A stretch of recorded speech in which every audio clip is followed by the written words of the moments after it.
Hi, we're here out in Raleigh, North Carolina, where Quinn, the Releaser Rituals, went undefeated in a last chance qualifying tournament. And we're going to see what she has for us today.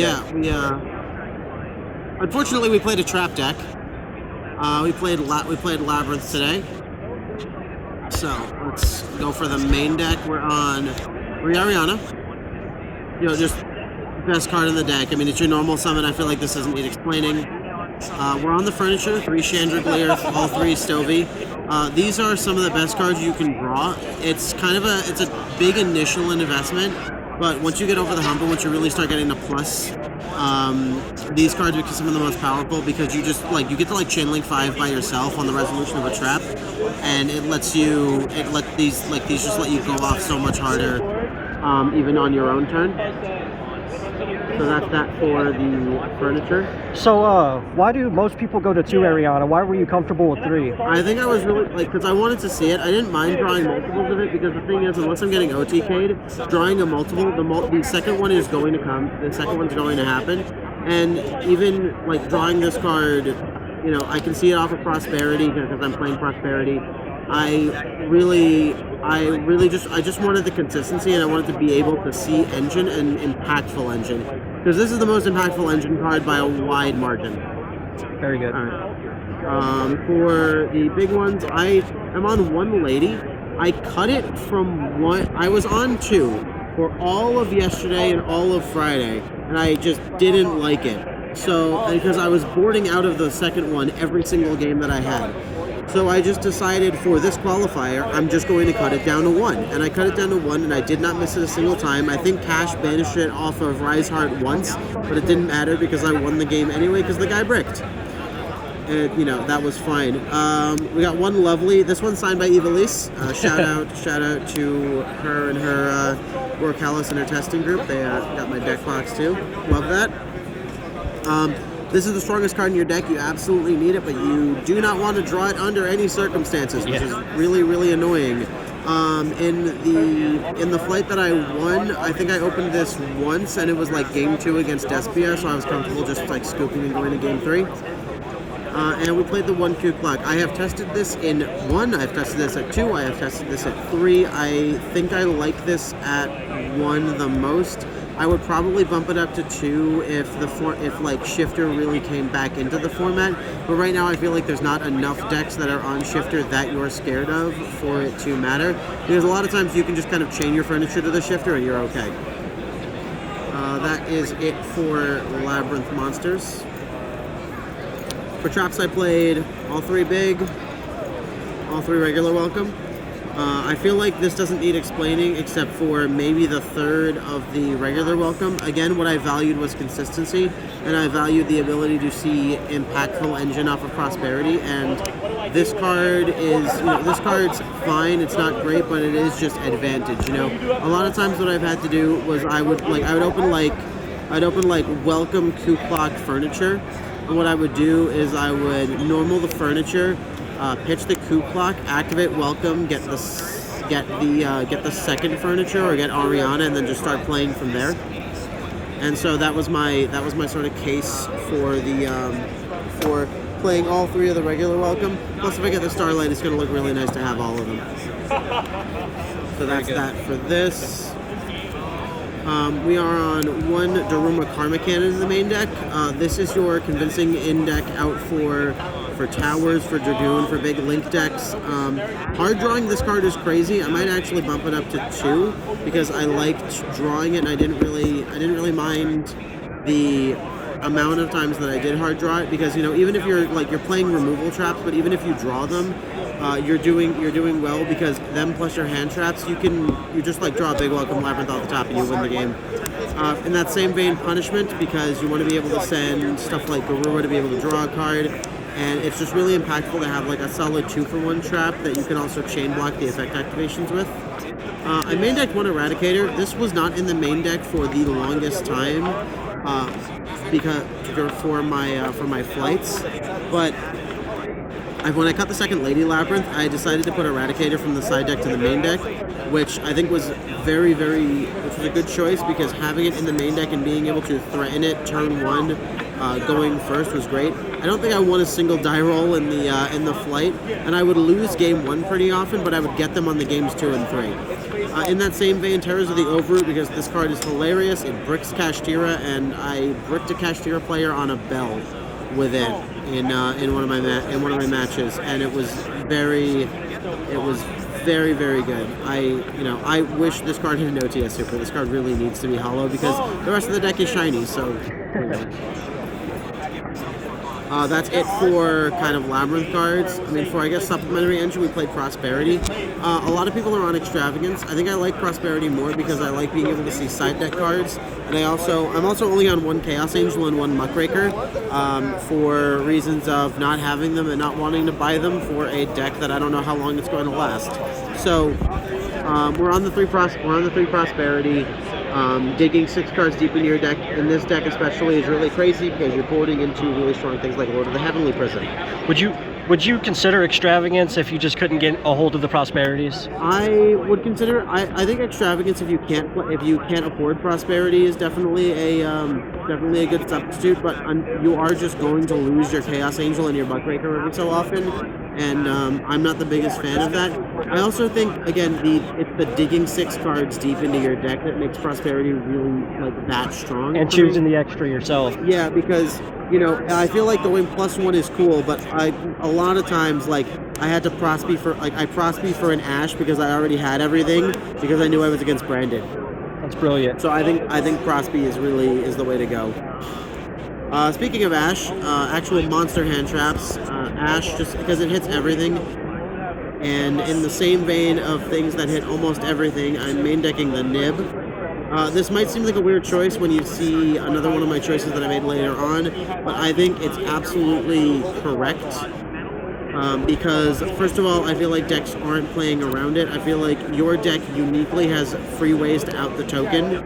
And I think being able to just have if you can out the token really easily, because you very often can, you just have a 3k guy on the board, and because you're on Big Welcome and trap cards like that, you can nib your opponent, Big Welcome, and then reuse the nib, and so you can threaten nib on multiple turns. That's one of the reasons why I liked hand traps that also were guys in this deck a lot, and why you're going to see a lot of cards in the side deck that are very similar to that. Trap hand traps, 3 Imperm. Again, I sided this card out a lot. I sided 1 or 2 copies of out. The cool thing is, to me, this card always trades 1 for 1.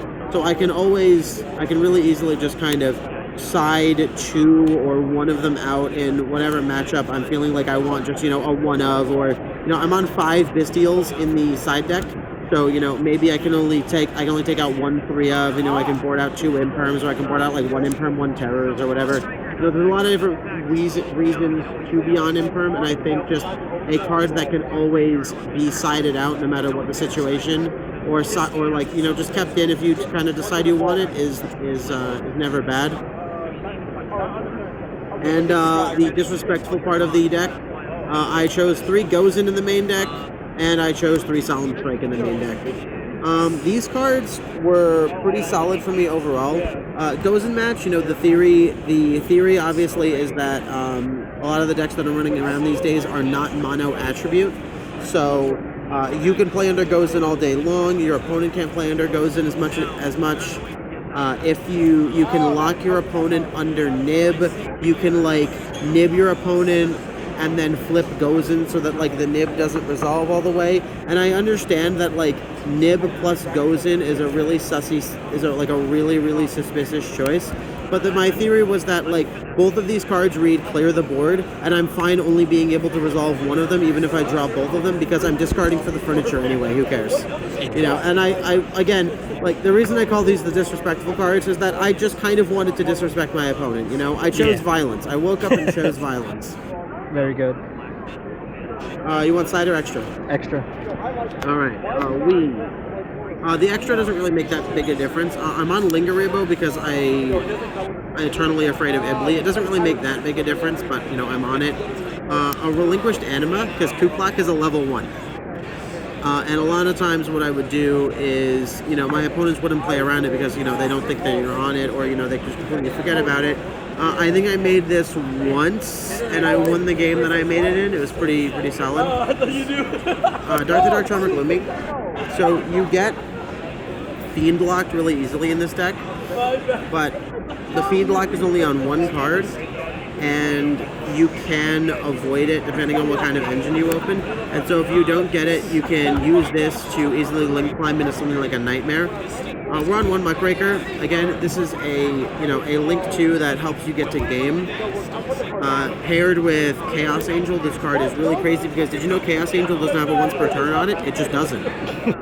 So it lets you get to game. It lets you bring back your lovely Labrynth by linking shit away. I think I would play more Muckraker if I could, because the second and third, or the second one at least, came up a couple of times, but there were not, like, just for reasons of not being able to find the cards before the event, I was only on the one. I replaced the extra space with some Nightmares.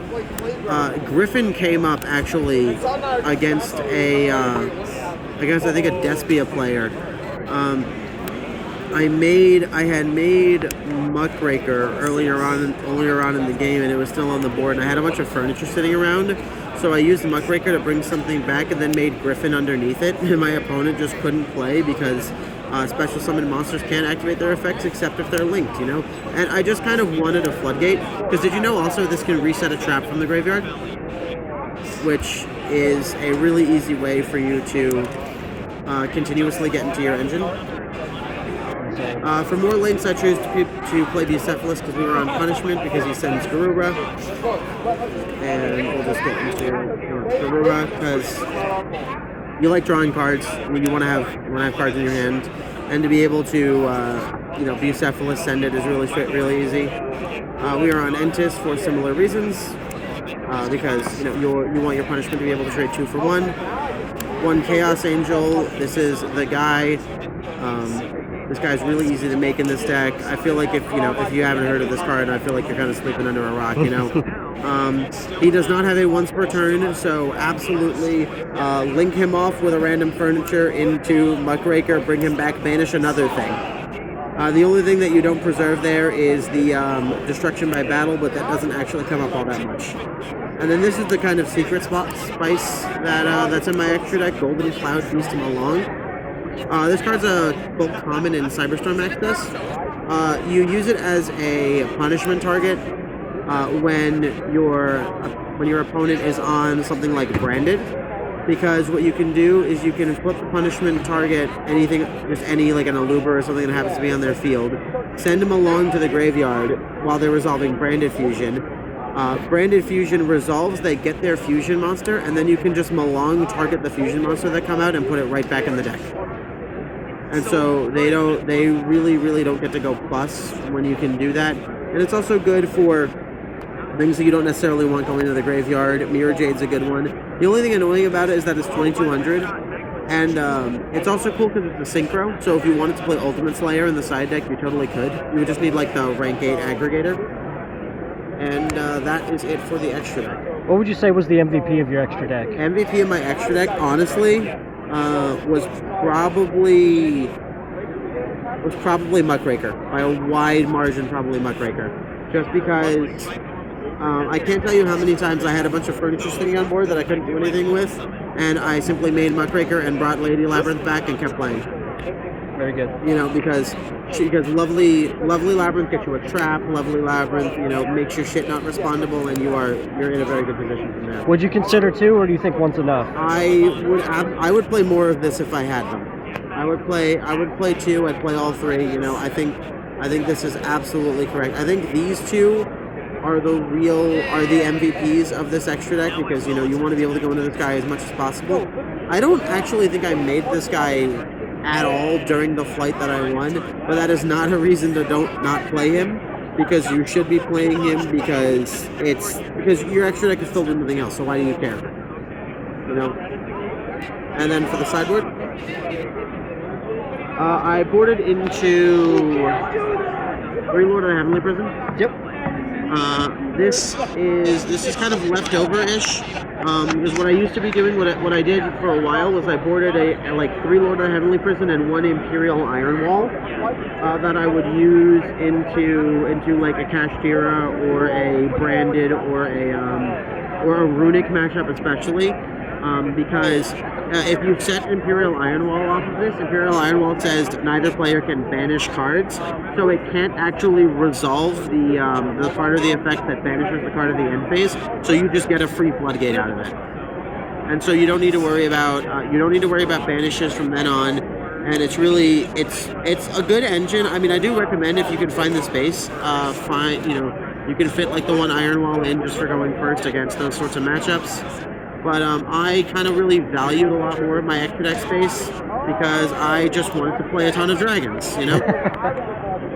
I'm on 5 Bystials. I think 5 Bystials were really good because the Bystials give your deck a certain amount of damage inevitability, and the Bystials also give you extra targets for your virus cards and extra recursion and even more discards.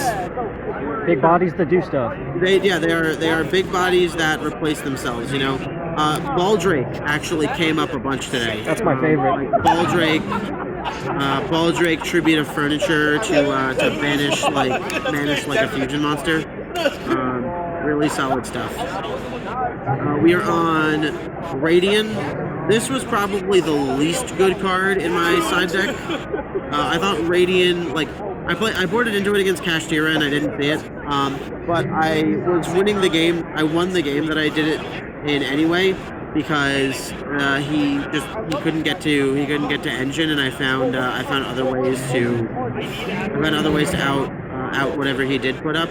I think his hand was like 2 Forbidden Lands, 1 Imperm going first, and I had him from there. Like I set 4 on him with the and like. The Kaiju is cool because Ariana can summon a Fiend monster from hand. So if like they make you go first for whatever reason and you've got an Ariana in hand, you could just kind of summon it. So it's not like dead, which is why we're on the Dark Fiend one instead of like Gameciel. But the other thing with this one is that even if you open 2 of them, it's a virus target constitutions. You can just like summon the first one to your field. That's why Radiant over Gameciel. Deck Devy's fine. I never resolved it. I didn't play a Sprite player during my flight, but I do resolve this against Sprite players quite frequently, and it ends their turn. And it makes their day very unhappy because they go normal Lilla and you go haha. And you win the game on the spot. Because then if you're playing Runic Live Twin Sprite, they are on just the Runic cards. And the Runic cards, you have answers for. Because the Runic cards don't really interact super favorably with your engine. It's the recursive Sprite negates and the like twin advantage engine that really interacts with this, that I feel like really interacts with this deck unfavorably. Hurts a rogue flow deck too. Oh yeah, totally. I don't think I've ever seen a blue player since the statue ban, to be honest with you. My favorite trap card of all time. I swear to you, if I could delete every trap cards, if my girl and Evenly were both drowning and I could only save one, catch me saying end of battle phase. I swear to you.